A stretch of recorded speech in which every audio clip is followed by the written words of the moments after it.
Let's check all of the lock screen methods on Samsung Galaxy S25 Plus.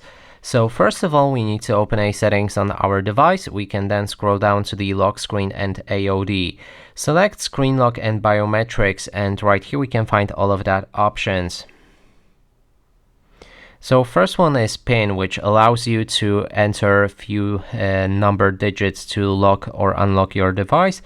Then there's the password, which allows you to use anything like numbers, letters, or different symbols to use as a password. There's also pattern that I'm using, which you saw, so you can unlock your device by creating a different pattern. Swipe offers no security, and none of the options also offers no security. Additionally, if you have your screen lock set up, there's face recognition, which allows you to unlock your phone using your face to scan it, and using your camera to scan it, and fingerprints allow you to unlock your phone using a fingerprint. And that is basically everything.